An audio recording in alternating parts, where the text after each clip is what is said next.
Under the freezing Chicago rain, twin brothers Malik and Micah trudged home from school, cold, hungry, and walking back to the poor shelter Hope Street home. At their lowest moment, they found the wallet of a wealthy CEO with more than $3,000 inside, enough to feed every child in the shelter for an entire week. Yet even when faced with such a huge temptation, the boys chose honesty and returned the wallet to the old woman. What they didn't know was that this simple act would lead them into a new life they had never dared to imagine. Before we go back, let us know where you're watching from. And subscribe, because tomorrow I've got something extra special for you.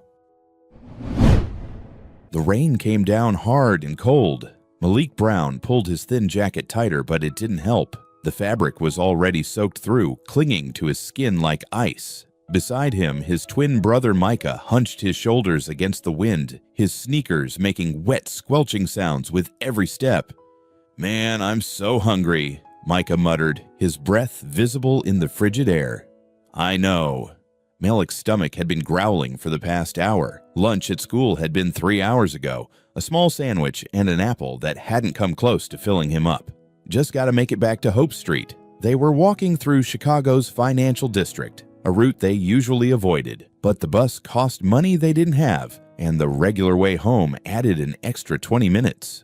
20 minutes in this freezing rain felt like forever. Malik glanced at the buildings around them, glass towers that seemed to scrape the gray sky, their lobbies warm and bright. Through the windows, he could see people in expensive suits, holding coffee cups, laughing at something on their phones. A different world, one he and Micah had never been part of. "Maybe Ms. Jackson saved us some dinner," Micah said hopefully. Maybe. Malik didn't want to say what they both knew, that with 24 kids at Hope Street home and a budget that barely stretched, saving dinner usually meant cold toast and whatever peanut butter was left in the jar. His hands were numb. He shoved them deeper into his pockets, but there was a hole in the left one, and his fingers just pushed through to the cold air outside. That's when he saw her. An older white woman, maybe 70 or more, stood on the corner ahead. Everything about her screamed money. The long wool coat that looked like it cost more than a year of groceries, the leather handbag, the way she held herself like the sidewalk belonged to her. She was talking on her phone, one hand gesturing sharply as she spoke, clearly agitated about something. "Yes, I understand the market is volatile, but..." She stepped off the curb, still talking, her attention completely absorbed. Her foot hit a slick patch of wet pavement. She stumbled, caught herself, but her purse swung wide. A brown leather wallet flew out, tumbling through the air before hitting the ground with a wet slap. The woman didn't notice. She kept walking, still talking into her phone, disappearing around the corner. The wallet sat there on the sidewalk for maybe 2 seconds. Then the rain pushed it, slowly at first, then faster, sliding along the concrete toward the storm drain. "Yo!" Micah grabbed Malik's arm, but Malik was already moving. He ran, his worn sneakers slipping on the wet pavement. The wallet was 6 feet from the drain. 5 feet. 4. Malik dropped to his knees, his pants immediately soaking through, the cold concrete biting into his skin. His hand shot out, fingers scraping against wet leather just as the wallet reached the edge of the grate. Got it. He stayed there for a moment, kneeling in a puddle, his hand clutched tight around the wallet. Water ran down his face, into his eyes, dripping from his chin. "Dude, you okay?" Micah crouched beside him, breathing hard. "Yeah." Malik pushed himself up, wincing as gravel stuck to his scraped knees. He looked down at the wallet in his hands. It was heavy. Real leather, soft and expensive, the kind that got better with age instead of falling apart. He turned it over and his breath caught. "Micah." "What?" Malik opened it. The first thing he saw was the cash. Bills, lots of them, crisp and new, stacked thick in the main compartment. His eyes flicked over the numbers, 20s, 50s, hundreds. More money than he'd ever held in his life. More money than he'd ever seen in one place. Holy. Micah's voice trailed off. Malik's hands shook. Not from the cold this time. He carefully pulled out the stack, trying to count. 30, 40, 50. He stopped. There had to be at least $3,000 here, maybe more. $3,000. His mind raced. That was food. Real food. Hot meals, enough to feed everyone at Hope Street for weeks. That was new shoes that didn't have holes. That was a winter coat that actually kept you warm. That was... Malik. Micah's voice was quiet, careful. That's a lot of money. I know, like a lot. Malik swallowed hard. His fingers moved through the rest of the wallet on autopilot. Credit cards, black ones, the kind he'd heard were for rich people. A driver's license. He pulled it out, tilting it to catch the light from a nearby street lamp. Eleanor Price. Date of birth, March 4th, 1953. The address was in the Gold Coast, one of the richest neighborhoods in Chicago. Behind the license, he found a business card. Thick, expensive paper, embossed letters. Eleanor Price CEO, Price Holdings, a phone number, an email, an office address downtown. She's loaded, Micah whispered, reading over his shoulder. Like, crazy loaded. Malik stared at the card.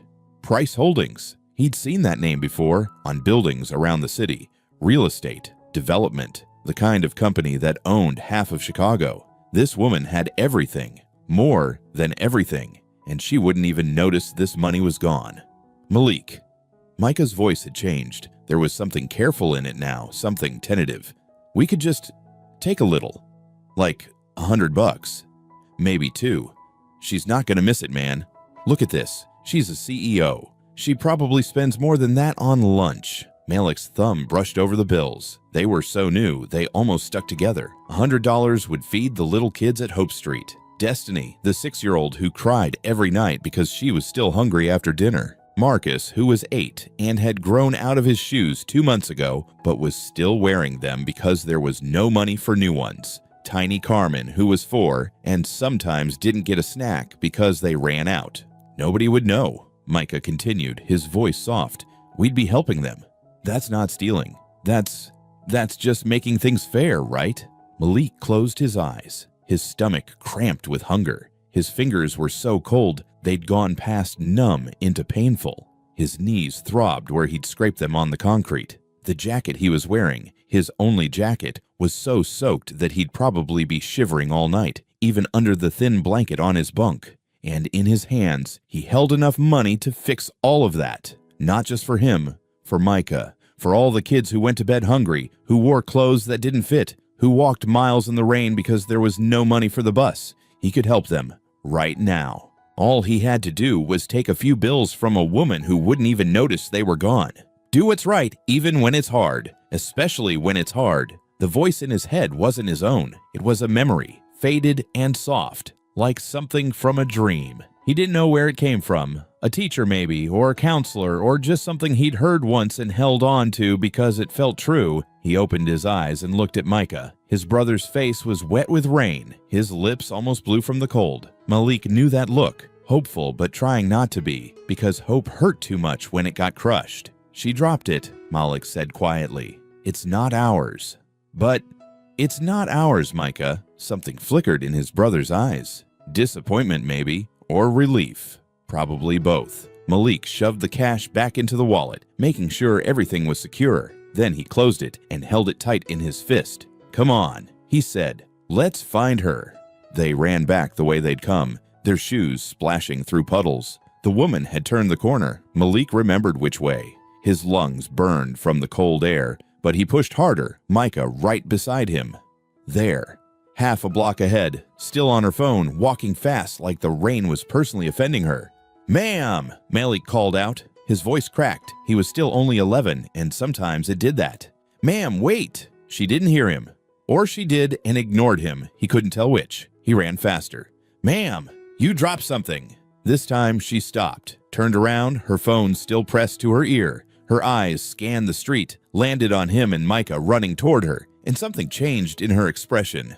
Malik saw it, the way she automatically clutched her purse tighter, the way she took a half step back. She thought they were going to rob her. The realization hit him like a punch to the stomach, but he didn't stop running. He reached her, breathing hard, holding out the wallet with both hands. You dropped this, he said. Back there, on the corner. It almost went down the drain. The woman stared at him, then at the wallet, then back at him. Slowly, she lowered her phone from her ear. Excuse me. I'll call you back, she said into it, her voice distracted. She ended the call, but her eyes never left the wallet in Malik's hands. That's yours, right? Micah asked, still catching his breath. Eleanor Price, we saw your license. You opened it. Her voice was sharp, suspicious. "We had to check who it belonged to," Malik explained, "so we could find you." The woman reached out and took the wallet from his hands. She opened it immediately, her fingers moving quickly through the compartments, checking the cash, counting it, examining the cards. Malik and Micah stood there, dripping wet, shivering. Finally, she looked up. Her face had gone pale under her makeup. "This is all of it?" she asked. "Everything's here?" "Yes, ma'am." "You didn't take anything?" The question stung. Malik felt Micah tense beside him. "No, ma'am," Malik said, keeping his voice steady. "It's not ours." Eleanor Price stared at them for a long moment, really looked at them. Their soaked clothes, their worn shoes, the way they were both shaking from the cold. Her eyes moved from their faces to their hands, to the scrapes on Malik's knees where he dove to catch the wallet. Something in her expression changed. The suspicion faded, replaced by something else, something that looked almost like shock. "You?" She seemed to be searching for words. "You boys ran after me to return this? In the rain?" "Yes, ma'am." "But the money. There's almost $3,000 in here. You saw that?" "Yes, ma'am, we did." "And you didn't take any of it?" Malik met her eyes. "No, ma'am, like I said, it's not ours." The woman's hand went to her throat, touching a pearl necklace that probably cost more than a car. She looked at them like she was seeing something she couldn't quite believe, like the math didn't add up in her head. Two black boys, clearly poor, soaking wet and shivering. A wallet full of cash, and they'd given it all back.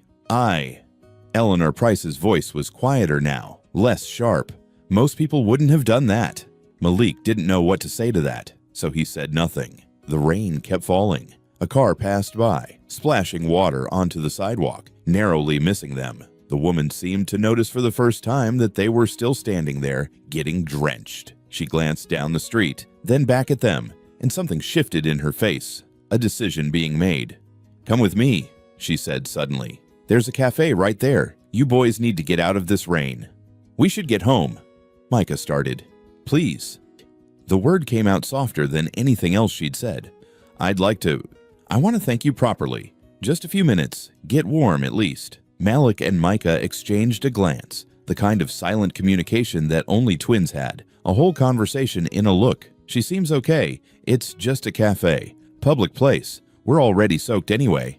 And it's warm inside." "Okay," Malik said. "Just for a minute." Eleanor Price nodded once, sharp and decisive, like she was closing a business deal. She turned and walked toward a small cafe with warm light spilling out onto the wet sidewalk. Malik followed, his scraped knees stinging with every step, the wallet's weight still somehow heavy in his memory, even though it was no longer in his hands. He didn't know it yet, but that weight, the choice he'd made in a split second on a wet street corner, was about to change everything. But before the rain, before the wallet, before Eleanor Price, there had been the morning. The same morning. The one that started at 4:30 a.m., like every other morning at Hope Street home. The alarm didn't make a sound. Malik had learned to wake up before it, his internal clock set by months of the same routine. He opened his eyes to darkness. Above him, the springs of the top bunk creaked. Micah was already awake too. "You up?" Micah's whisper floated down. "Yeah." Malik swung his legs off the lower bunk, his feet finding the cold floor. Around them, 22 other kids slept in various states of quiet, some peaceful, some restless, a few whimpering in their dreams. Hope Street home, their home for the past 3 years. The room was crowded, 12 bunk beds crammed into a space meant for maybe 8. Clothes hung from every available hook and corner. The radiator in the corner clanked and hissed, putting out just enough heat to keep them from freezing. Malik grabbed his jeans from the end of the bed, the same ones he'd worn yesterday, the same ones he wore every day because he only had 2 pairs. "Destiny's crying again," Micah said quietly, climbing down. Malik heard it now, soft sniffling from across the room. He made his way between the bunks, careful not to wake anyone else. The little girl was curled up in her bed, her face pressed into a pillow that had seen better days. "Hey, Destiny." He crouched beside her bunk. "What's wrong?" "I had a bad dream." Her voice was so small. Mommy was there, but then she wasn't. Malik's chest tightened. Destiny's mom was in rehab. 3rd time. The little girl had been at Hope Street for 6 months. "Want me to find Mr. Patches?" he asked. She nodded, wiping her nose with her hand. Malik searched the tangled sheets until he found the stuffed dog, missing one eye, half the stuffing gone. He tucked it into her arms. Better? A little. Try to sleep some more, okay? We got another hour before breakfast. But he knew she wouldn't, and honestly, neither would he. Across the room, Marcus, 8 years old, big for his age, was sitting up trying to tie his sneakers. The laces were so frayed they barely held together. His feet had grown since he got those shoes 2 months ago. Malik could see his toes pressing against the front. Here, Micah knelt down. You're making it worse, man. Let me. Marcus looked down, embarrassed. I can do it. I know you can, but I'm faster. Micah's hands worked quickly, double knotting the laces to keep them from coming undone. There, good to go. Thanks, Marcus mumbled. This was their routine. Had been for a while now. Wake up early, help the little ones, find lost socks, tie shoes, calm nightmares, make sure everyone was ready before Ms. Jackson did her morning rounds. Malik made his way to the bathroom, one bathroom shared by 24 kids. The mirror was cracked down the middle. Someone had written kings and queens on it in marker, but the words were faded now. He splashed cold water on his face, looked at himself in the fractured glass. 11 years old, brown eyes, hair that needed cutting, a face that adults always said looked serious or grown up, which was just a nice way of saying he'd stopped looking like a kid. Hard to stay a kid when you were raising yourself. Hurry up, man. A voice behind him, Jamal, 13, one of the older boys. Some of us gotta piss. Malik moved aside. By the time Ms. Jackson came through at 5:30, everyone was up, getting dressed, making beds, trying to find clean clothes in the shared drawers. Ms. Jackson was a black woman in her mid-40s with tired eyes and shoulders that carried too much weight. She'd been running Hope Street for 7 years, longer than anyone else had lasted. Morning, babies, she said, her voice hoarse from not enough sleep. Breakfast in 20. Don't forget, Marcus, you got that doctor's appointment. Destiny, your social worker's coming at 3. Malik, Micah. We know, Malik said. School, straight home, no messing around. That's right. She gave them a look that was half warning, half affection. You two are my rocks. Don't make me worry. Breakfast. The kitchen was barely big enough for the folding table they'd squeezed in. Ms. Jackson and her assistant Rosa moved between stove and counter, stretching what they had. Toast, peanut butter, if you were lucky, a banana. Malik took his piece of toast, thin, barely browned, and sat down. Beside him, little Carmen stared at her plate, her bottom lip trembling. What's wrong? He asked. Mine's too small. She was 4, didn't understand yet that everyone's portions were small. Malik looked at his own toast. His stomach was already growling, had been since he woke up. One piece wouldn't be enough. It never was. He broke his toast in half, put the bigger piece on Carmen's plate. There, now it's bigger. Her face lit up. Thank you, Malik. Across the table, Micah did the same thing with his piece, sliding half to Marcus. Ms. Jackson noticed. She always did. But she didn't say anything, just pressed her lips together and turned back to the stove. They ate in relative quiet. Some of the kids chatted, but most were too tired or too hungry to talk much. Yo, Malik. It was Jamal again, smirking from the end of the table. You always playing hero. What you get out of it? Nothing, Malik said simply. Exactly. That's dumb, man. You gonna starve yourself for these little kids? They're hungrier than me. How you know? Your stomach growls louder than anyone's. Jamal laughed, and a few of the other older kids joined in. Always trying to be Superman. Where's that get you? Malik didn't answer. He'd learned that arguing with Jamal was pointless. The older boy was angry at the world, and nothing Malik said would change that. Micah, though, couldn't help himself. At least he cares about someone other than himself. What did you say? You heard me. Boys. Ms. Jackson's voice cut through the tension.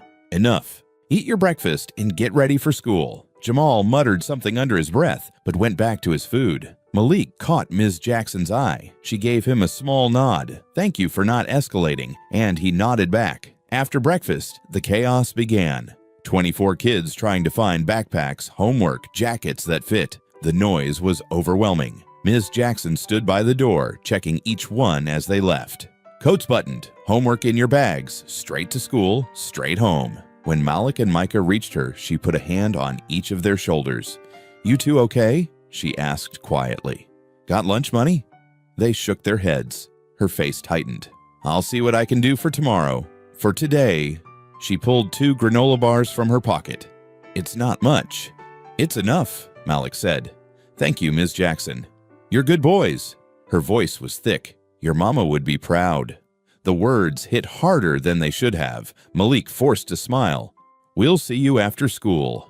Outside, the cold hit them immediately. November in Chicago was brutal. Malik zipped his jacket, thin with a broken zipper that only went halfway up. Micah's wasn't much better. 2 miles, Micah said, looking down the street. "In this. We've done it before. Doesn't make it suck less." They started walking. The sky was gray, threatening rain. Around them, other kids waited at bus stops, climbed into cars with parents. Normal kids, kids with homes. "You ever wonder what it's like?" Micah asked after a while. "Having a real house? All the time. Like, what would you want if we could have anything?" This was their game, their way of making the walk go faster. "A kitchen," Malik said, "big enough to cook in, and we'd make breakfast every morning. Eggs, bacon, pancakes." "Man, stop. You're making me hungrier." "Your turn." "A bedroom, just ours. 2 beds, not bunk beds. And a door that closes." "Yeah, and a backyard. With a dog." "Huh, a big dog." They walked in silence for a moment, building the imaginary house in their minds. "Think it'll ever happen?" Micah asked quietly. Malik didn't answer right away. He wanted to say yes, wanted to believe it, but he'd learned not to hope too hard. Hope hurt when it broke. "Maybe," he said finally. "Someday." Micah looked at him, and Malik saw the same fear he felt, that maybe someday would never come, that they'd age out of the system at 18, still broke, still alone, still just trying to survive, but they didn't say that part out loud. They just kept walking, shoulders hunched against the cold, counting down the blocks until school. The school came into view after 40 minutes of walking. Lincoln Middle School, a sprawling brick building that had seen better decades. Malik's feet hurt. His socks were damp from stepping in a puddle he hadn't seen, and the wet fabric rubbed against his heels with every step. "Almost there," Micah muttered, more to himself than to Malik. They pushed through the front doors into the warmth of the entrance hall. Around them, kids laughed, shouted, slammed lockers. The noise was different from Hope Street, louder, sharper, full of energy that came from sleeping in your own bed and eating breakfast until you were full. Malik and Micah made their way to their lockers, keeping their heads down. "Hey, look who it is!" The voice came from behind them. The Shelter twins. Malik's jaw tightened. He didn't turn around. Brandon Chen, 8th grader. The kind of kid who needed someone beneath him to feel important. "Yo, I'm talking to you." Brandon stepped closer, his friends flanking him. "You guys shower this morning or nah? 'Cause I swear I can smell that group home funk from here." Micah's hands balled into fists. Malik touched his brother's arm, a warning. "We're good, Brandon," Malik said evenly. "Just getting to class." "That's what I thought. You know your place." Brandon laughed, turning to his friends. "They always know their place." They walked away, still laughing. Micah's breathing was hard, his face flushed. "I hate him. I hate all of them." "I know. One day, I swear." "Not worth it," Malik said quietly. "He wants you to swing. Then you get suspended, and Ms. Jackson has to deal with it, and nothing changes except we're in deeper trouble. So we just take it. We survive it. There's a difference." Micah looked like he wanted to argue, but the bell rang. First period. English with Mrs. Miller.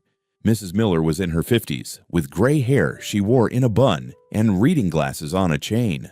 She taught at Lincoln for 23 years, and unlike most teachers, she actually remembered every student's name. "Good morning, class. Homework on your desks, please." Malik pulled out his assignment, a 2-page essay on To Kill a Mockingbird. The paper was wrinkled from being stuffed in his backpack, but the words were carefully written in his neat handwriting. Mrs. Miller walked the rows collecting papers. When she reached Malik's desk, she paused. "This looks good, Malik. I'm looking forward to reading it." "Thank you, Mrs. Miller." She moved on to Micah, then stopped at the desk behind them. Empty. "Where's your homework, Brandon?" I forgot it at home." "That's the 3rd time this month." "Yeah, well, some of us have actual houses to forget stuff at." A few kids snickered. Mrs. Miller's eyes flicked to Malik and Micah, then back to Brandon. "Detention. Today. 3 o'clock. "What? That's not fair." "Life rarely is. But disrespect in my classroom gets consequences. Now open your books to page 47. At lunch, Malik and Micah sat in their usual spot, a table near the windows, away from the main crowd. Malik pulled out the granola bar Ms. Jackson had given him, split it in half, gave one piece to Micah. "That's not lunch," Micah said. "It's what we got." They ate slowly, making it last. Across the cafeteria, other kids had actual lunches: pizza, burgers, fries. The smell made Malik's stomach cramp. "Hey boys," Mrs. Miller appeared beside their table holding a brown paper bag. "Mrs. Miller? I packed too much today," she said, setting the bag down.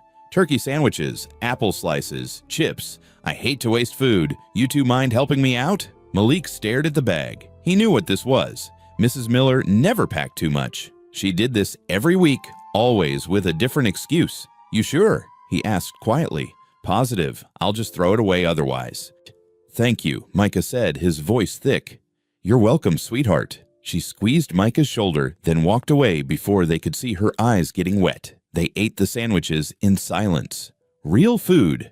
Actual turkey, cheese, lettuce. Malik had to force himself not to eat too fast. After school, they didn't go straight home. Instead, they walked 3 blocks to the public library, a tall stone building that smelled like old paper and floor polish. Mrs. Thompson, the head librarian, was at the front desk. She was white, in her 60s, with kind eyes behind thick glasses. "Well, hello boys, the usual spot." "Yes, ma'am." "Go on then. I'll be here if you need anything." The usual spot was a corner table in the back, away from the computers where the loud kids played games. Malik and Micah spread out their homework, working in companionable silence. Around 5 o'clock, Mrs. Thompson appeared with 2 granola bars and a thermos. "Hot chocolate," she said. "It's getting cold out there." "Mrs. Thompson, you don't have to—" "Hush, I made too much. Story of my life." She winked. "Your folks must be real proud of you two. I see you in here every day, working hard." The words landed like a punch. Malik forced a smile. "Thank you, ma'am." After she left, Micah stared at the granola bar in his hands. "She thinks we have parents waiting at home," he said softly. "Yeah. Should we tell her?" "Why? So she feels bad?" "She's just being nice." Micah nodded, but his eyes were distant.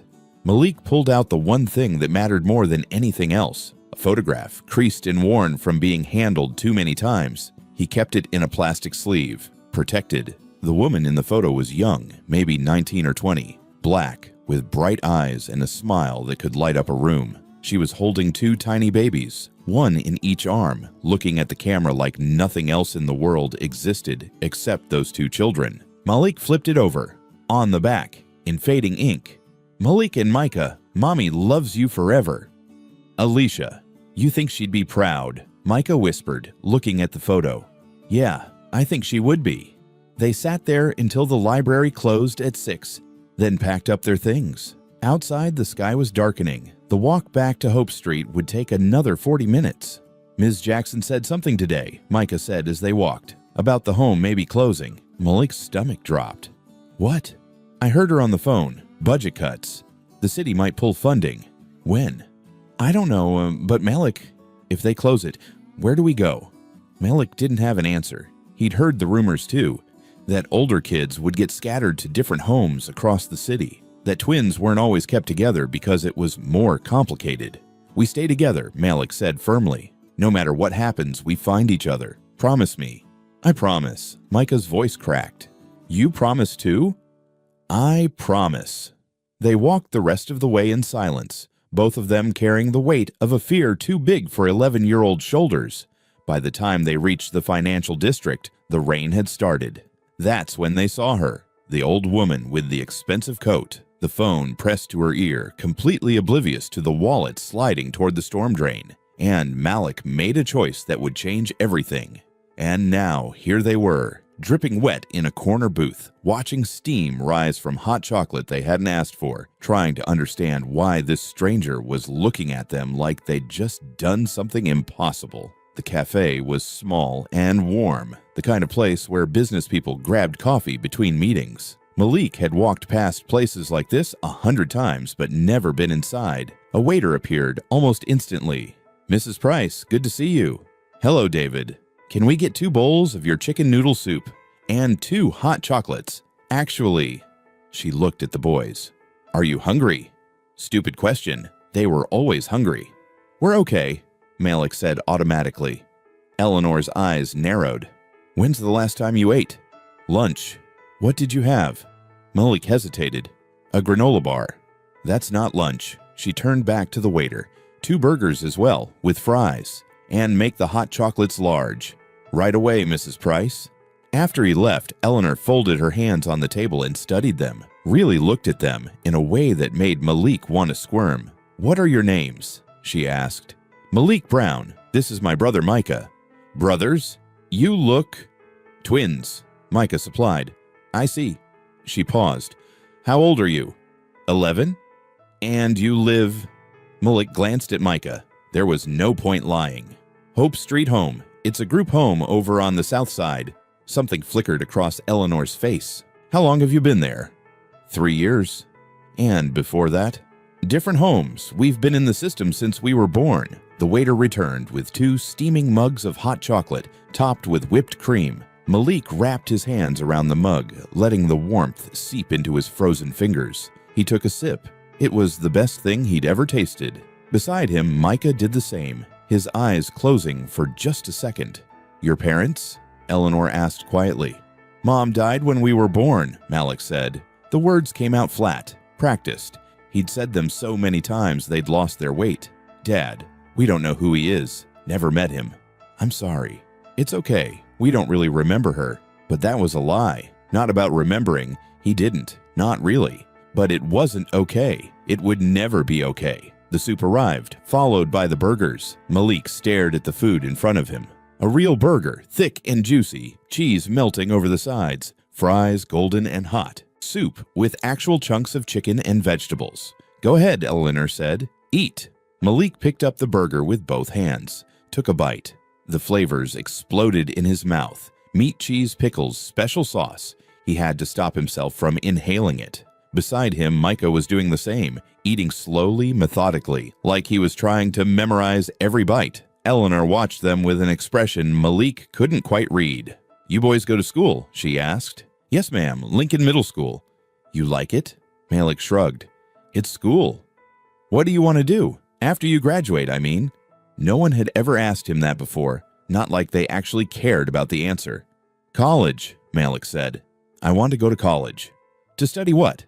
Social work, maybe. Or teaching. Something where I can help kids like us. Eleanor's eyebrows rose slightly. That's very mature of you. Someone's got to do it.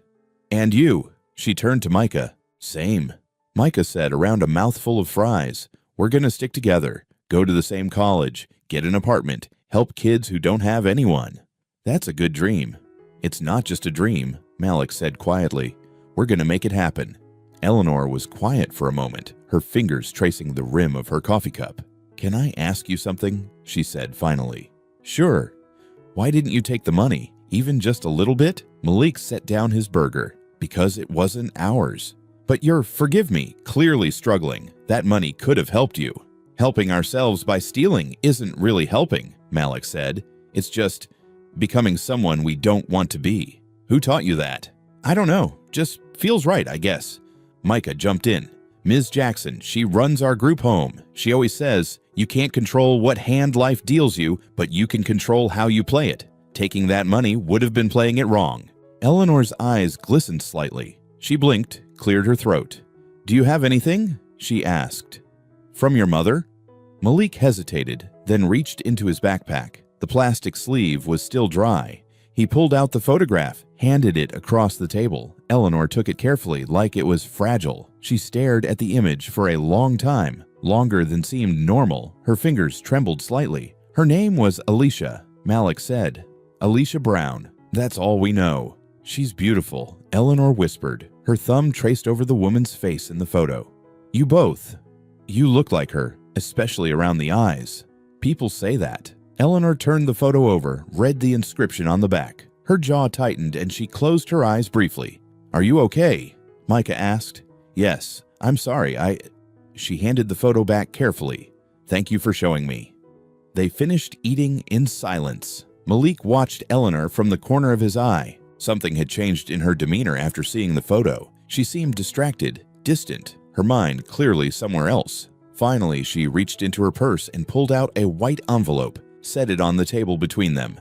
"I'd like to give you a reward," she said, "for your honesty." Malik pushed it back. "No, thank you.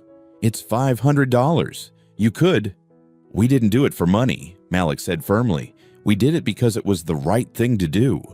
"But surely, if you pay us, then it wasn't really the right thing. It was just a transaction." Malik met her eyes. "We're not for sale, Mrs. Price." Eleanor stared at him, and for a second, Malik thought maybe he'd offended her. Rich people didn't like being told no, but then her face did something unexpected. It softened. Her eyes filled with tears that she didn't try to hide. "You're remarkable," she said, her voice thick. "Both of you. Truly remarkable." Malik didn't know what to say to that. Eleanor put the envelope back in her purse, pulled out a business card instead. "This has my personal number," she said, sliding it across to Malik. "If you ever need anything, and I mean anything, you call me. Understand?" "Yes, ma'am." "I mean it, day or night. You need help, you call." "Okay." She stood up, gathering her coat. "I should let you get home. Your Ms. Jackson will be worried." They walked to the door together. Outside, the rain had stopped, leaving the streets slick and shining under the streetlights. "Can I give you a ride?" Eleanor asked. "We're good. It's not far." Another lie, but Malik didn't want to explain where Hope Street home was, didn't want her to see it. "All right." Eleanor looked at them for a long moment. "Thank you for everything." "You're welcome, ma'am." She got into a car that had been waiting, a black sedan with a driver, and disappeared into the night. Malik and Micah started walking. "That was weird," Micah said after a while. "Yeah. She got really intense about Mom's picture. I noticed." "You think we'll ever see her again?" Malik fingered the business card in his pocket. "I don't know. Probably not." But something in his gut told him he was wrong. Eleanor Price stood in her penthouse, staring out at the Chicago skyline. It was past midnight. The city glittered below her. Thousands of lights, millions of lives, a kingdom she'd helped build with steel and concrete in ruthless business decisions. But tonight, none of it mattered. She couldn't stop thinking about those boys, their faces, their voices, the way they'd looked at that wallet full of cash like it was a test they were determined to pass. And that photograph. Eleanor pressed her palm against the cold glass window. Her reflection stared back. 72 years old, successful beyond measure, and completely alone. Alicia Brown. The name circled in her mind like a vulture. She'd heard it before, years ago, in a different lifetime when she'd still had a son.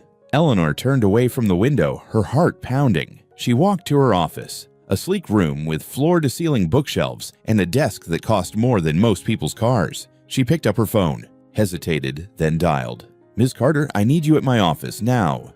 "Mrs. Price, it's almost 1 in the morning." "I know what time it is. I need you here. Bring the archived files from 2013 to 2014, everything related to my son." A pause. "Daniel?" "Yes." "Mrs. Price, are you all right?" "Just bring them, please." 30 minutes later, her assistant arrived, a sharp woman in her 40s, still in pajamas under her coat, carrying 3 file boxes. "Here," Miss Carter said, setting them on the desk. "What are we looking for?" "A name. Alicia Brown." Miss Carter's face went pale. Oh, Mrs. Price." "Find it." They worked in silence, pulling out folders, scanning documents. Eleanor's hands shook as she flipped through papers she'd tried to forget. And then Miss Carter found it. "Here." She held up a certificate, her voice quiet. "Death certificate. Alicia Marie Brown, age 20, cause of death, complications from childbirth." Eleanor took the paper. The words blurred in front of her eyes. Date of death, November 15th, 2013, 12 years ago. "There's more," Ms. Carter said softly. She pulled out another document. Birth certificates, twins, born November 14th, 2013, at 11:47 p.m. and 11:52 p.m. Eleanor's breath caught. "Names," she whispered. "Malik Daniel Brown, Micah James Brown." The room tilted. Eleanor sat down hard in her chair, the papers falling from her hands. "Malik, Micah." Ms. Carter continued, her voice gentle. "Father listed as unknown. Mother, Alicia Marie Brown, There's a note here that the babies were placed into state custody immediately after birth due to mother's death and no identifiable father. No, Eleanor whispered. No, there was a father. There was... She couldn't finish. Ms. Carter pulled out another file. This one older, the pages yellowed. Marriage certificate, she said quietly. Alicia Marie Brown and Daniel James Price Jr. married August 3, 2013. Eleanor closed her eyes. Daniel, her son, her only child. The boy she'd raised to take over her empire. Smart, handsome, destined for greatness. Until he'd come home one day and told her he'd fallen in love. Eleanor remembered that conversation like it was yesterday. Her name is Alicia, Mom. She's amazing. You're going to love her. Where did you meet her? At the community center. She volunteers there. What does her family do? Does it matter? Of course it matters, Daniel. Who are her people? And then he'd shown her a picture, a beautiful young black woman with bright eyes and a brilliant smile. Eleanor had felt the bottom drop out of her carefully constructed world. No. Mom. Absolutely not. This is unacceptable. You don't even know her. I know enough. She's not... Daniel, think about our family, our reputation, what people will say. I don't care what people say. I love her. Love isn't enough. You'll get over this. Find someone appropriate. But he hadn't gotten over it. 3 weeks later, he'd told her he was moving out, that he'd married Alicia in a small ceremony, that he was going to be a father. Eleanor had lost her mind. She'd screamed, threatened, told him if he chose that girl over his family, he'd be choosing to leave everything, his inheritance, his name, his mother. Then I guess I'm choosing, Daniel had said quietly. Goodbye, Mom. She'd cut him off, completely. Changed her will, blocked his trust fund, refused every phone call. Pride, prejudice, the belief that she knew better. And then, 3 months later, the police had come to her door. Mrs. Price, there's been an accident. Daniel had been driving to the hospital. Alicia had gone into early labor. Stress-induced, the doctor said later. Twins, premature, coming too fast. He'd been racing through a storm, trying to get her there in time. A truck ran a red light, T-boned his car. He died instantly. Alicia had survived long enough to deliver the babies via emergency C-section. Then she'd hemorrhaged, gone into shock. Died less than an hour after giving birth. Eleanor had gone to the hospital, but by the time she'd arrived, it was too late.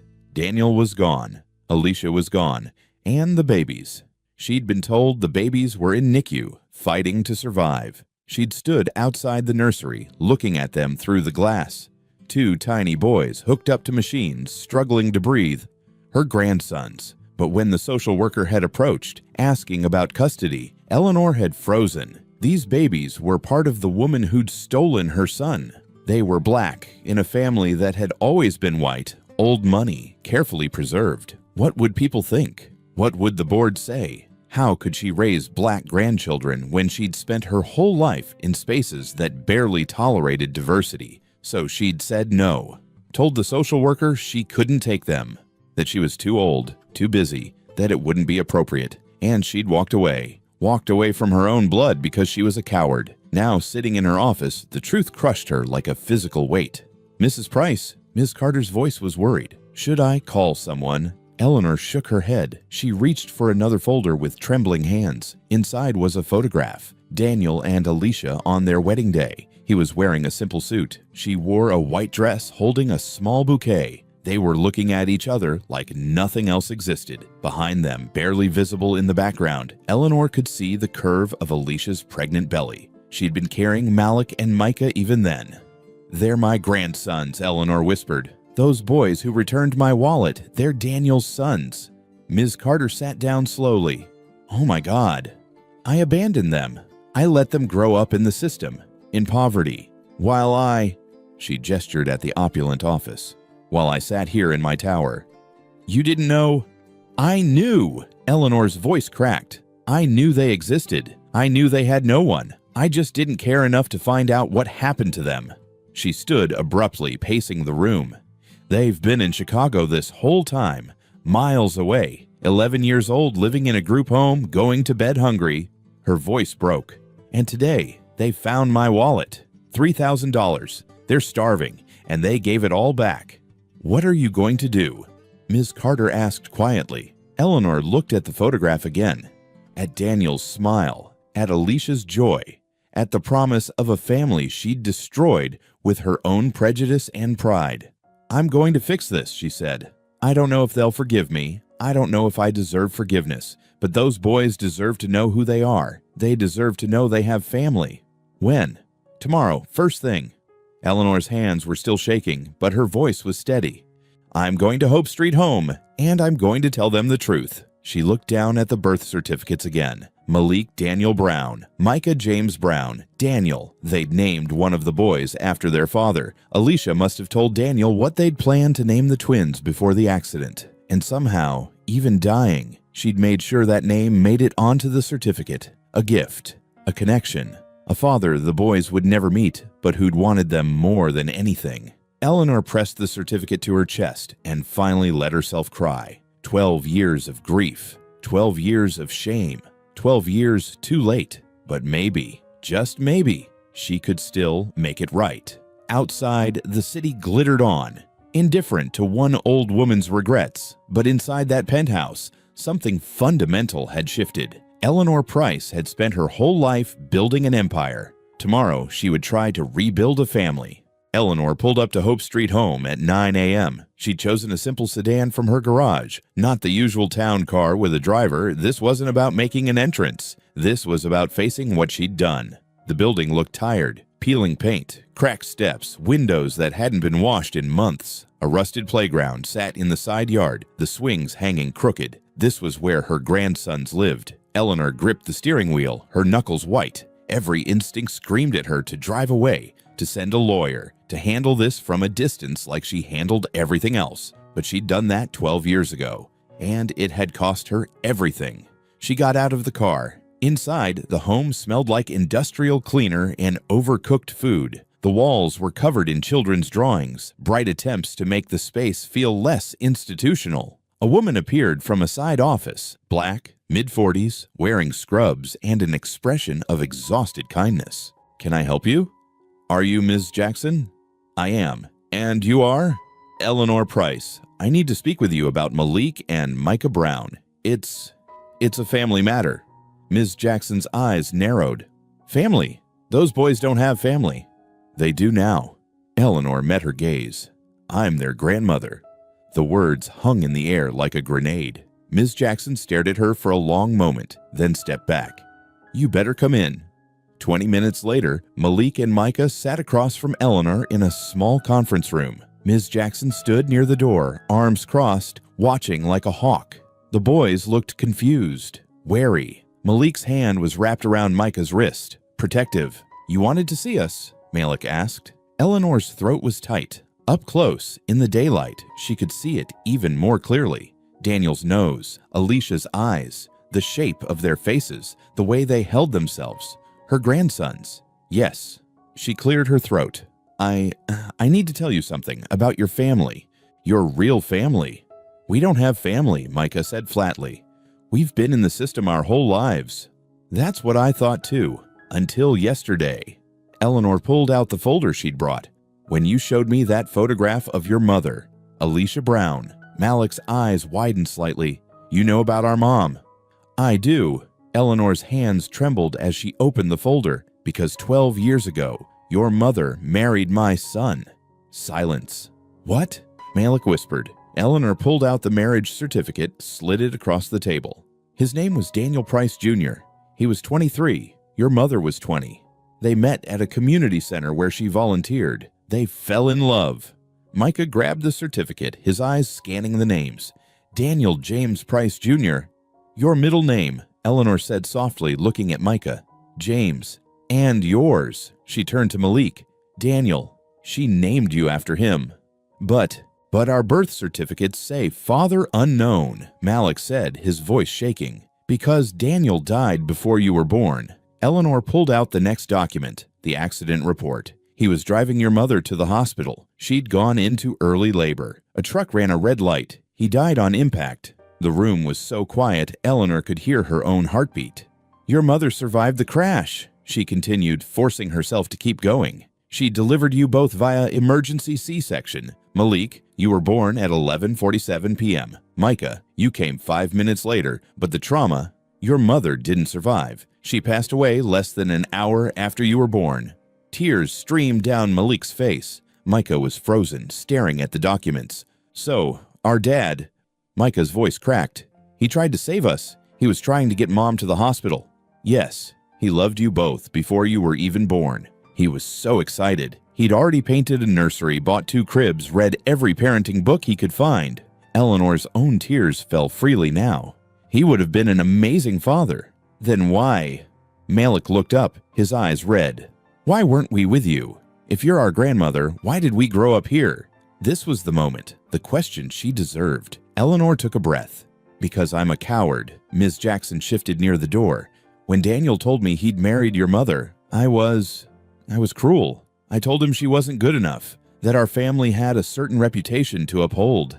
I said terrible things I can never take back. Eleanor's voice broke. Your mother was black, and I let my prejudice destroy everything. Malik's jaw tightened. I told Daniel that if he chose her, he was choosing to lose me, to lose his inheritance, his family name, everything.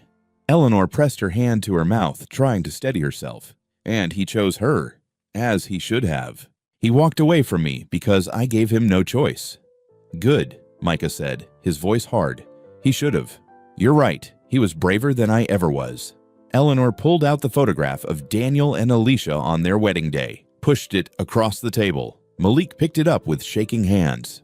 That's them, Eleanor said. That's your parents. Look at how happy they were. The boys stared at the photo, at the young couple looking at each other with such joy, at Daniel's face, so similar to their own, at Alicia's smile, the same smile from the photograph they carried every day.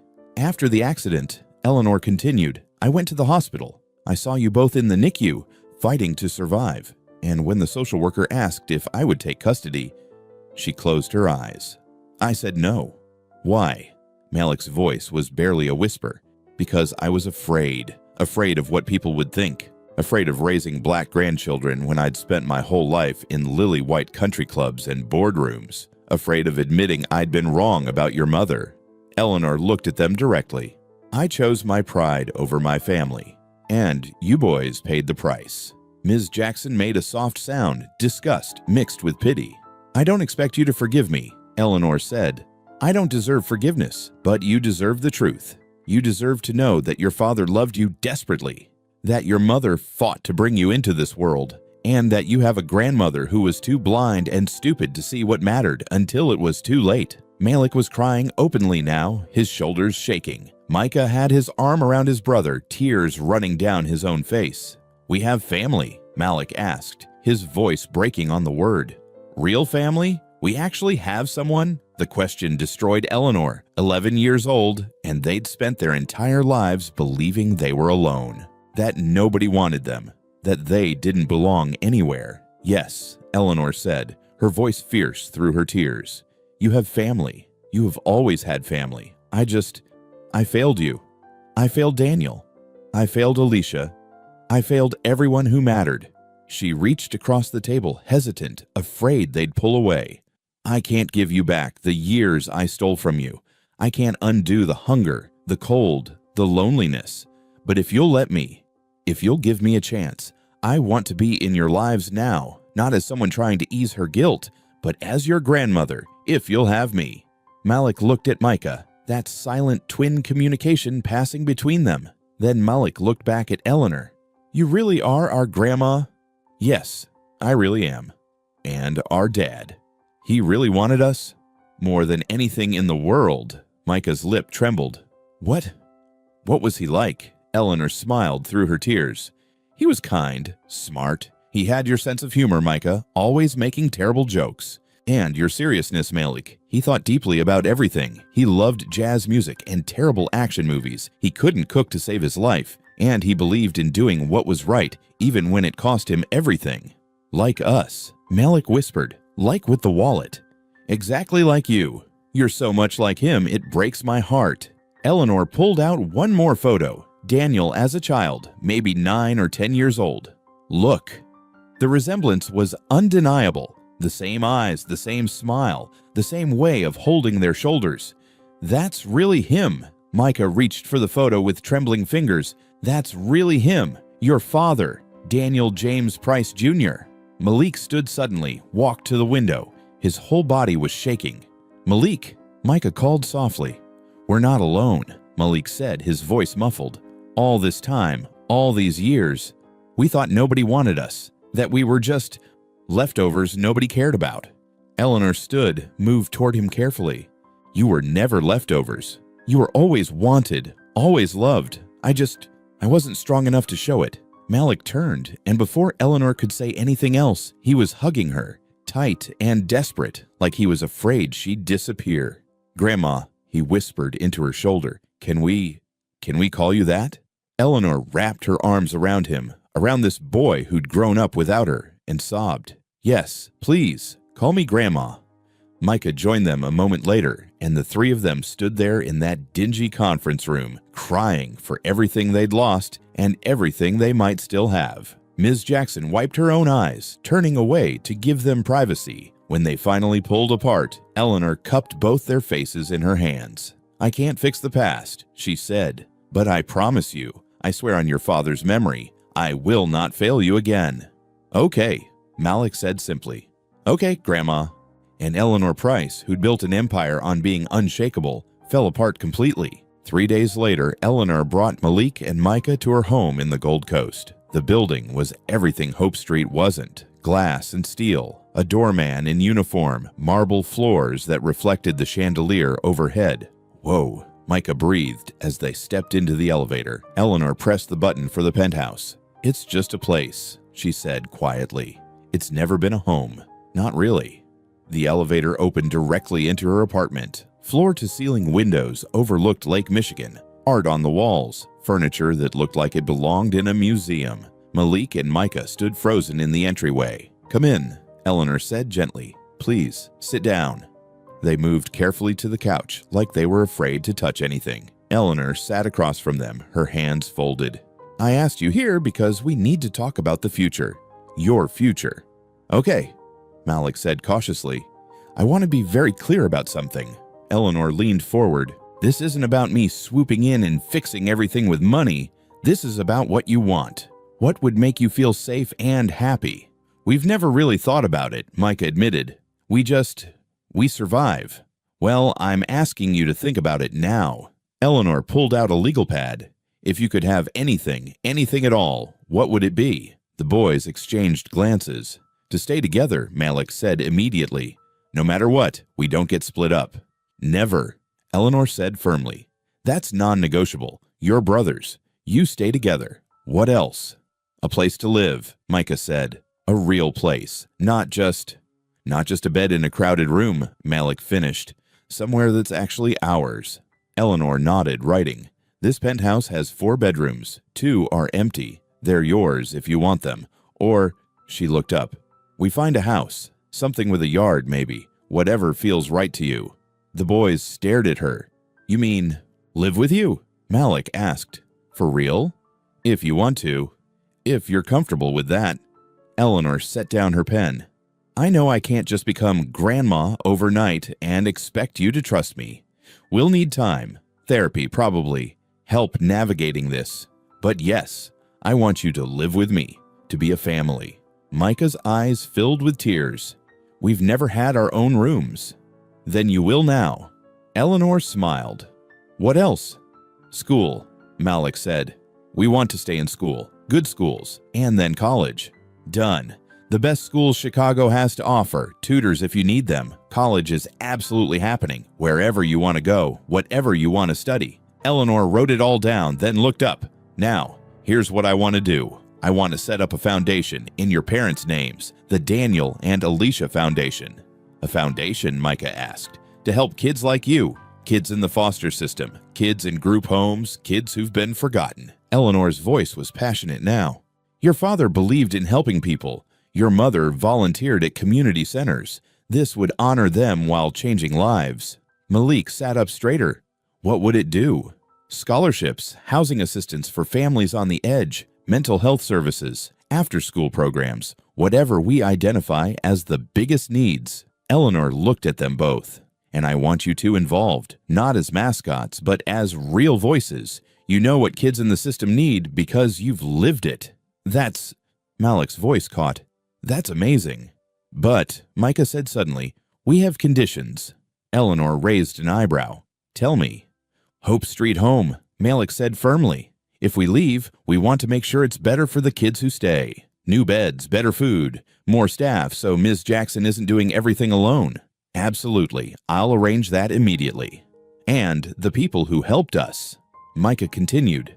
Ms. Jackson, Mrs. Miller at school, Mrs. Thompson at the library. They all went out of their way when they didn't have to. We want them taken care of too. Eleanor smiled. What did you have in mind? Ms. Jackson should get paid what she deserves and training so she can actually help kids instead of just keeping them alive. Malik was on a roll now. Mrs. Miller buys school supplies with her own money. That's not right. And Mrs. Thompson, she should have funding for programs, books, stuff that makes the library a real safe space for kids. Consider it done. Eleanor was writing furiously. What else? The boys looked at each other, then back at her. We want to keep volunteering at Hope Street, Malik said. Even if we live here, we can't just leave them behind. Eleanor's eyes glistened. Of course. We'll make it part of your routine. Weekly visits. Whatever you want. And one more thing, Micah said, his voice quieter now. Can we keep our last name? Brown? We know Price is your name, but Brown is your parents' name, Eleanor finished. The name they gave you. You absolutely keep it. You're Malik Daniel Brown and Micah James Brown. That's who you are. That's who you'll always be. Malik exhaled, relief flooding his face. Eleanor stood walking to the window. The city stretched out below, vast and indifferent. I need to tell you something, she said, her back to them. I've spent my whole life building Price holdings, buying buildings, making deals, accumulating wealth, and I was good at it. Ruthless even, she turned to face them. But I lost everything that mattered, my son, his wife, 12 years with you. All because I cared more about appearances than people, more about legacy than love. Her voice broke. Money can't buy back time, it can't undo mistakes, but maybe it can make a difference going forward. You really mean all this? Malik asked. This isn't just guilt? It's absolutely guilt, Eleanor said honestly, but it's also love, it's also responsibility, and it's also knowing that if I don't do this, if I don't try to make things right, then I've learned nothing, and your father died for nothing. She crossed back to them, knelt down so she was at their eye level. I'm asking you to give me a chance, to let me be your grandmother, to let me try, probably fail sometimes, but try, to give you the life Daniel and Alicia would have wanted for you. Micah looked at Malik. That silent conversation again. Then Malik reached out, took Eleanor's hand. Okay, Grandma Ellie, he said softly, testing the nickname. Eleanor's face crumpled. Grandma Ellie, I like that. But you have to promise, Micah said, his voice serious.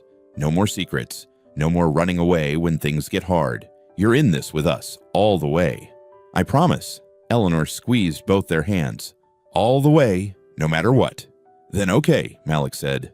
Let's be a family. Eleanor pulled them both into a hug, and for the first time in 12 years, the penthouse felt like a home. Outside, the sun was setting over Lake Michigan, painting the sky in shades of gold and pink. Inside, 3 people who'd spent years drowning in regret and loneliness were learning how to hope again. It wouldn't be perfect. There would be hard days, difficult conversations, moments when the past felt too heavy to carry. But they would carry it together, and that made all the difference. 1 year later, Malik stood in front of his bedroom mirror adjusting his tie. His bedroom. His actual bedroom. It still felt surreal sometimes. The queen-size bed with the navy comforter he'd picked out himself. The desk by the window where he did homework. The bookshelf filled with books he actually owned. The closet with clothes that fit, that were his, that nobody else had worn before him.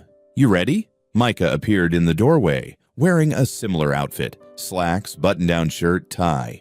Yeah, just nervous, I guess. It's gonna be fine. We've done this presentation like 50 times. I know, but this time it's real. The donors, the board, the press. Malik exhaled. What if we mess up? Micah walked in, fixed Malik's tie. Then we mess up. Grandma Ellie always says, perfect is the enemy of good. They finished together, smiling. Come on, she's waiting.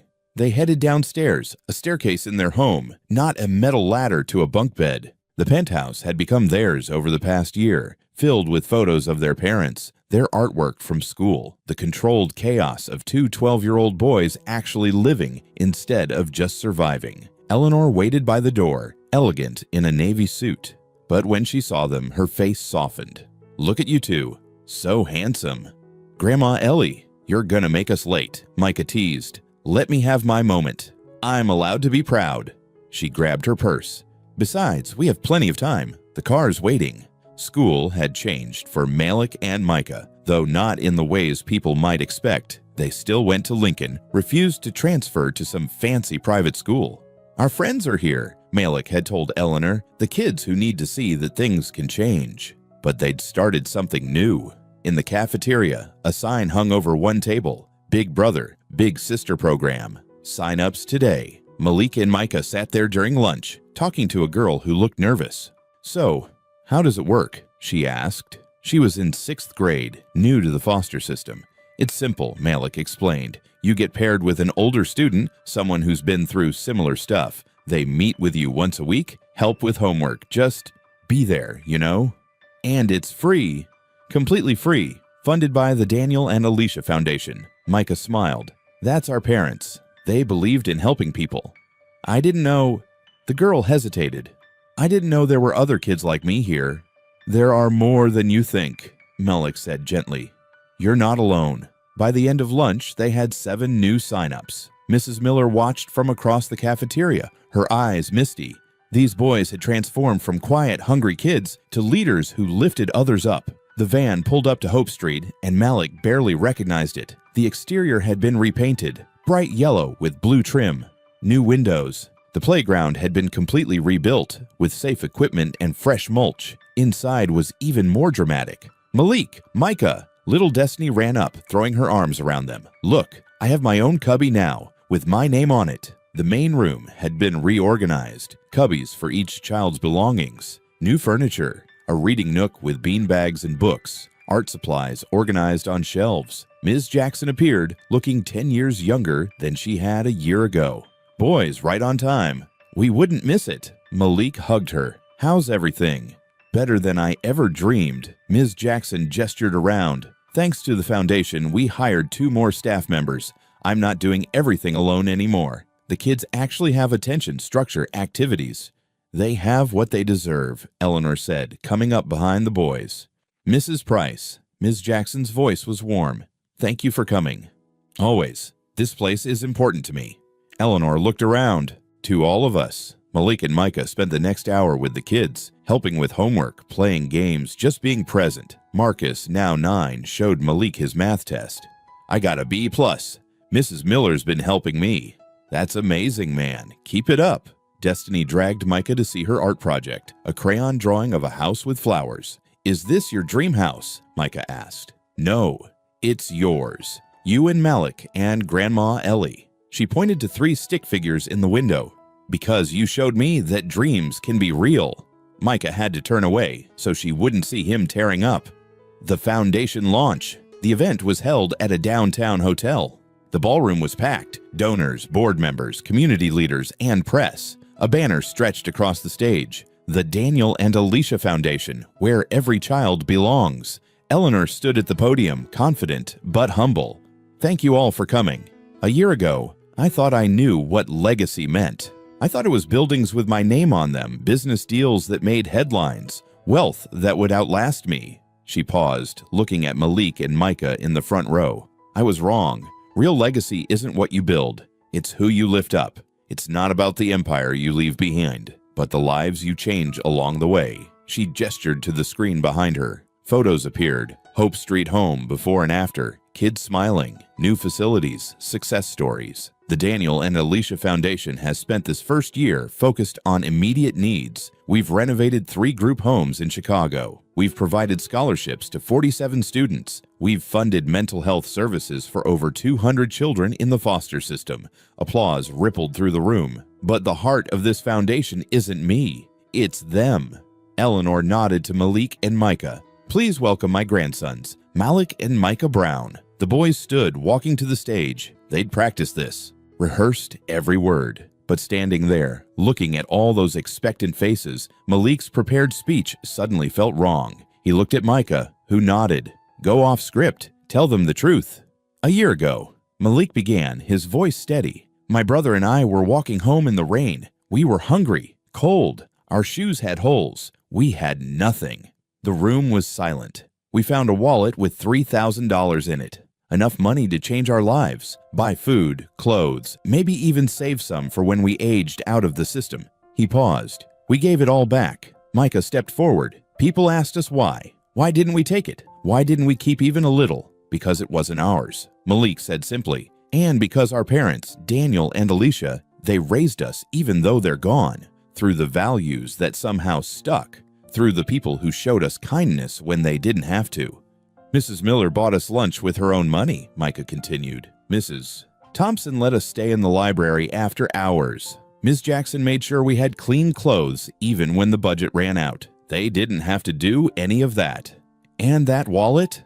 Moloch smiled. It belonged to our grandmother. We didn't know it at the time, didn't know we had a grandmother, but returning it brought us together. Eleanor wiped her eyes from her seat. The Daniel and Alicia Foundation isn't about charity, Malik said, his voice growing stronger. It's about changing a system that leaves kids behind. It's about making sure no kid goes to bed hungry or scared or thinking nobody cares if they exist.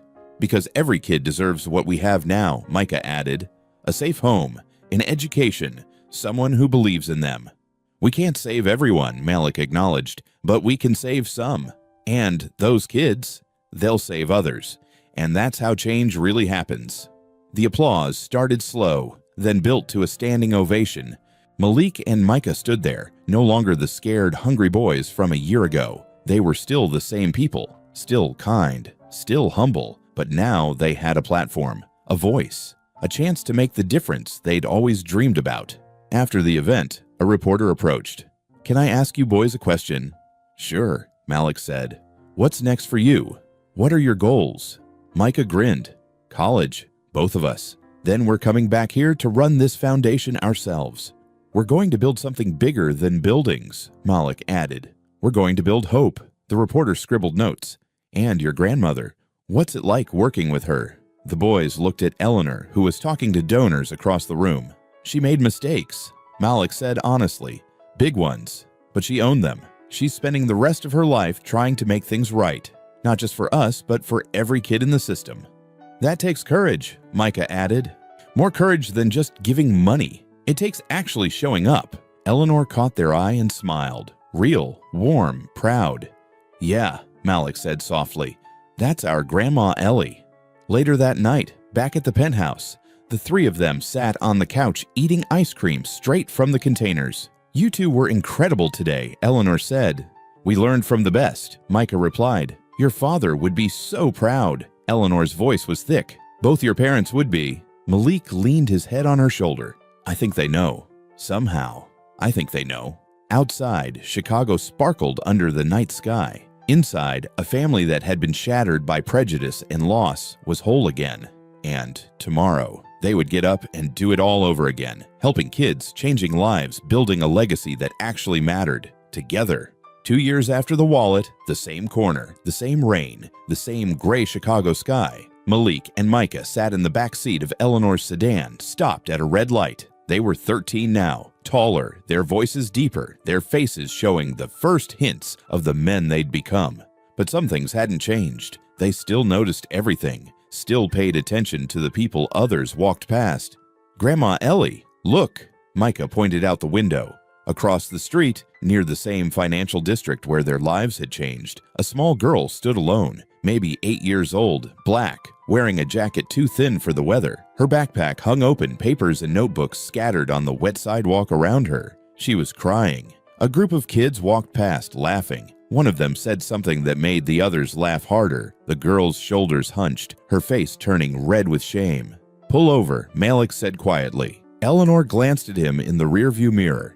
You sure? Yeah, just give us a minute. She pulled to the curb. But before Malik and Micah could open their doors, two boys appeared, maybe 10 years old, both wearing Daniel and Alicia Foundation hoodies. The twins recognized them immediately. Travis and Kevin, brothers who'd been at Hope Street Home until 6 months ago when the foundation helped their aunt gain custody. Travis and Kevin had been part of the boys' mentorship program. Malik and Micah had spent hours with them, teaching them the same lessons they'd learned: how to survive, how to help others, how to hold on to your humanity when the world tried to strip it away. Now, through the rain-streaked window, Malik and Micah watched their lessons come to life. Travis knelt down, started gathering the girls' scattered papers. Kevin pulled off his own hoodie, the warm, waterproof one the foundation had given him, and draped it over the girls' shoulders.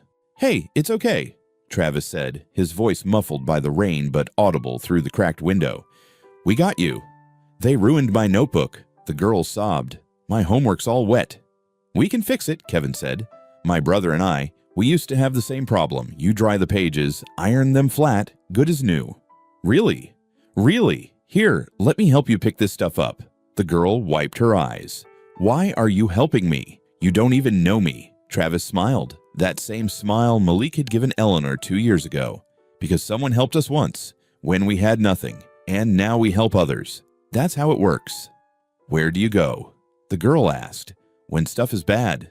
"You know the Daniel and Alicia Community Center?" Kevin asked. 3 blocks that way. It's for kids like us. They got food, tutors, a place to hang out after school. Safe. Warm. I don't have money." "It's free," Travis said firmly. "Everything there is free. Because the people who run it remember what it's like to have nothing." The girl looked at them, really looked, and something shifted in her face. Hope, fragile and new, replacing despair. Can I come with you? Right now?" "Absolutely." Kevin offered his hand. "Come on, let's get out of this rain." In the car, Micah let out a breath he didn't know he'd been holding. "They're doing it," he whispered. "They're actually doing it." Malik felt his throat tighten. "Yeah, they are." Eleanor watched through the windshield as the 3 children walked away together, Travis and Kevin flanking the girl, protecting her from the rain, talking to her like she mattered. "You taught them that," Eleanor said softly. "No." Malik shook his head. "We just passed it on. Someone taught us. We taught them. Now they're teaching her." "The circle continues," Eleanor murmured. "Exactly." They sat there for a moment, watching until the 3 kids turned the corner toward the community center, the building Eleanor had purchased and renovated 6 months ago. The place where any child could walk in and find safety, food, help. No questions asked, no judgment. The building had a large sign out front, Daniel and Alicia Community Campus, where every child belongs. "Remember when we used to walk past places like that?" Micah said quietly. "And we'd look in the windows and wonder what it was like to belong somewhere." "Every day," Malik replied. "Every single day. Now we built that place. For kids like us. For kids like her." Eleanor reached back, squeezed both their hands. "Your parents would be so proud, not just of what you've built, but of who you've become." Malik looked at the photograph he still carried, Alicia holding her twin babies, smiling at the camera. He'd had it professionally restored and framed, but he kept a copy in his wallet, always. "I hope so," he said. "I really hope so. I know so." Eleanor's voice was certain. "Because I see them in you every single day. Daniel's compassion, Alicia's strength, they live on in everything you do." The light turned green. As they drove away, Malik looked back one more time. The corner where he'd found Eleanor's wallet was empty now, just wet pavement and falling rain. But 2 blocks away, 3 kids walked together toward warmth and safety. And that made all the difference. That night, dinner was casual, pizza on the coffee table, all 3 of them in comfortable clothes, a movie playing in the background that none of them were really watching. "I've been thinking," Eleanor said during a commercial break. "Uh-oh," Micah teased. "That's dangerous." She swatted his arm playfully. "Hush, I'm serious." "About what?" Malik asked. "The foundation. We've done so much in 2 years, renovated homes, provided scholarships, opened the community center. But I want to do more." More? Grandma Ellie, we're already stretched pretty thin." "I know. That's why I want to expand the board. Bring in people who've lived it, former foster kids who've aged out, social workers, teachers, people who understand the system from the inside. Malik sat up straighter. That's actually brilliant. And, Eleanor continued, I want to start a mentorship training program. Teach other kids who've been helped, how to help others. Formalize what you two did naturally with Travis and Kevin. You mean like create a whole generation of kids who pay it forward? Micah's eyes lit up. Exactly, because that little girl today, she's going to remember Travis and Kevin. And someday, when she's stable and safe, she'll help someone else. And they'll help someone else, Malik finished. And on and on. It's not just charity, Eleanor said. It's culture change. It's building a community where kids take care of each other because they know what it's like to need care. Micah leaned back, smiling. Dad would have loved this. The whole thing. He would have been leading it, Eleanor said, her voice catching. He was always the one who saw people, really saw them, not their circumstances, but their potential. Like you do now, Malik said softly. Eleanor's eyes filled. I learned, finally, after wasting so many years being blind. You're not blind anymore, Micah said. You see everything, because you two taught me how to look. They sat in comfortable silence for a moment, the weight of the past 2 years settling around them, the grief, the healing, the growth. Grandma Ellie, Malik said finally. Yes, sweetheart. Thank you for not giving up, for finding us, for choosing us, even though you were scared. Eleanor pulled both boys close. Thank you for giving me a second chance, for letting me be your grandmother when I didn't deserve it. You deserved it, Micah said. You just didn't know it yet. Outside, the rain continued to fall on Chicago. Somewhere out there, kids were going to bed hungry, scared, alone. But tonight, in this penthouse, 3 people who'd once been strangers were a family.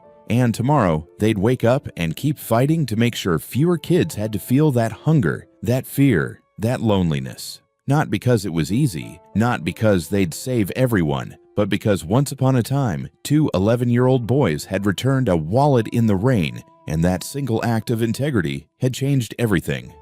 Movie's back on, Micah said, grabbing another slice of pizza. Who's even watching this? Malik laughed. I am, Eleanor protested. I want to see if they find the treasure. Grandma Ellie, we've seen this movie 5 times. They find the treasure. Spoilers! She threw a napkin at him, and they all dissolved into laughter. Just a normal night, a normal family. Proof that sometimes the best treasures aren't found in buried chests or bank vaults.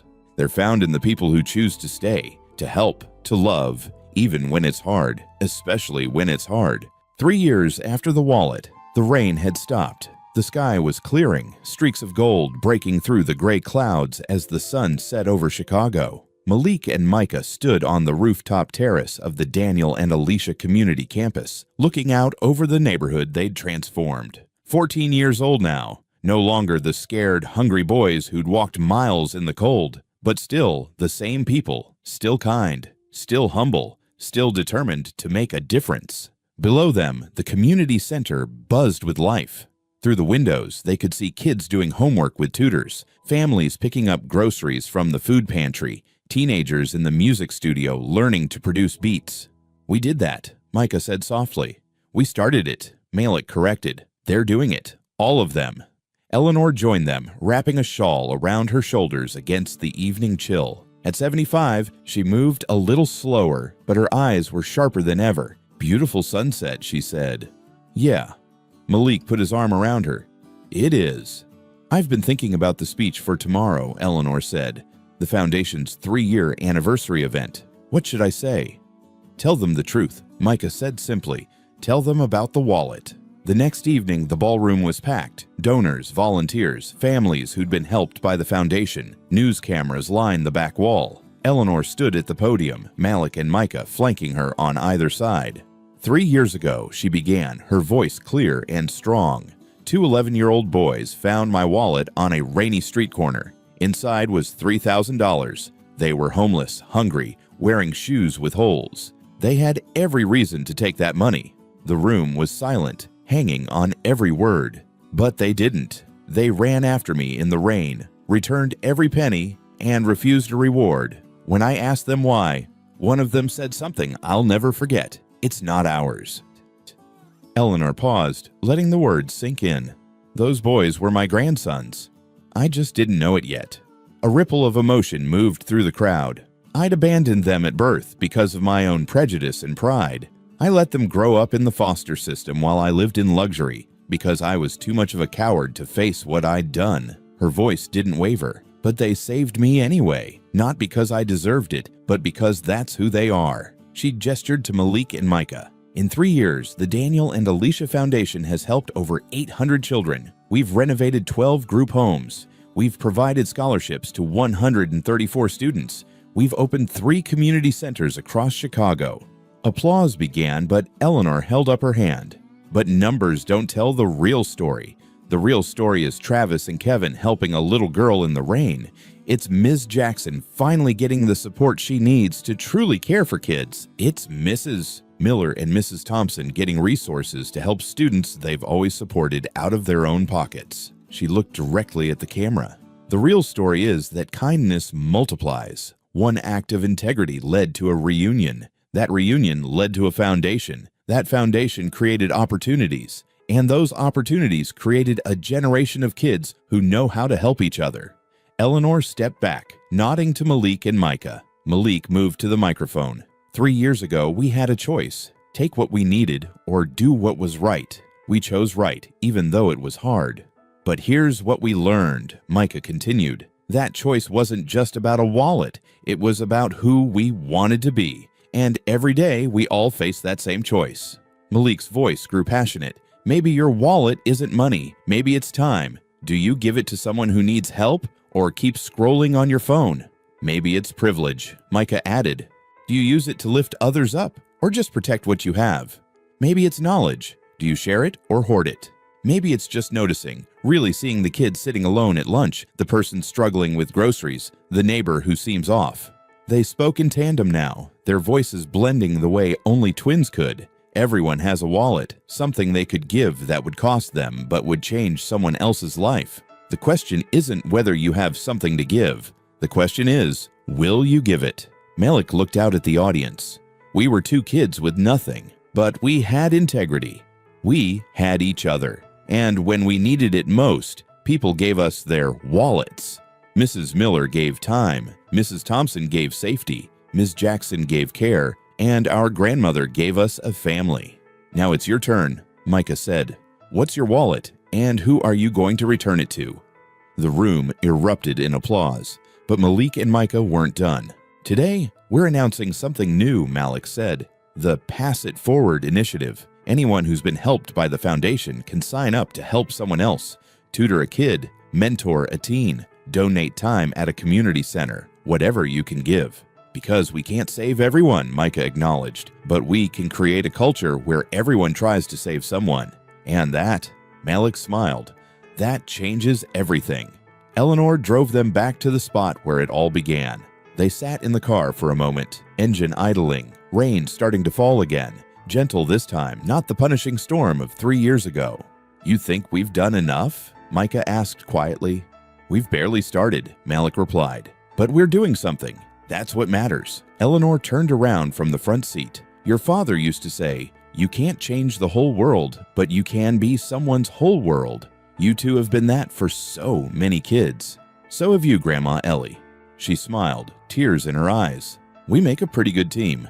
The best. They got out of the car, stood on the same corner where a wallet had fallen, where a choice had been made, where lives had collided and changed forever. Do you ever regret it? Eleanor asked. Giving the wallet back? Think about what you could have done with that money. Malik and Micah exchanged glances. Never, they said in unison. Because that money would have run out, Malik explained. But what we have now, family, purpose, the ability to help others, that's forever. Plus, Micah grinned, we got something way better than $3,000. What's that? We got you. Eleanor pulled them both into a hug, right there on the street corner. Rain falling softly around them. A car passed, splashing water onto the curb. A woman hurried by with an umbrella. Life continued, ordinary and chaotic and beautiful. But for these 3 people, this spot would always be sacred. The place where everything changed, where a small act of kindness created ripples that were still spreading, still touching lives, still proving that doing the right thing mattered. "Ready to go home?" Eleanor asked. "Yeah," Malik said. "Let's go home."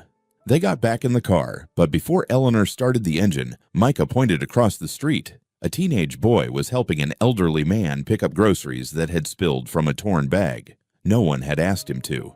He just saw someone who needed help and stepped in. Simple, quiet, easy to miss if you weren't looking. But Malik and Micah saw it, and they smiled. "It's working," Micah whispered. "Yeah," Malik agreed. "It really is." Eleanor pulled away from the curb, heading toward the penthouse, toward home, toward family, toward a future they were building one kind act at a time. Behind them, the street corner remained, waiting for the next person who would face a choice between taking what they needed and doing what was right. And somewhere in Chicago, a child would make that choice, and the circle would continue. 3 years ago, 2 boys who had nothing gave back everything, not because they were heroes, because they were human. 1 wallet, 1 choice, 1 rainy afternoon.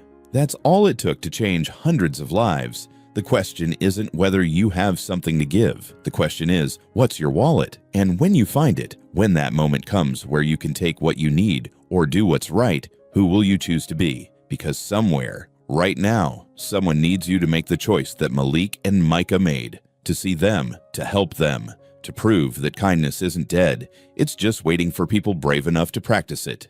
Your move.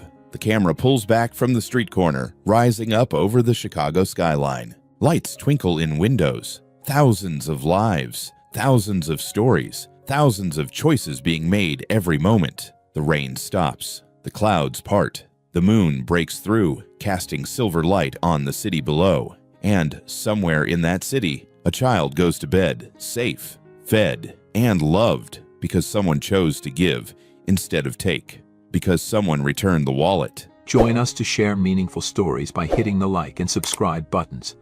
Don't forget to turn on the notification bell to start your day with profound lessons and heartfelt empathy.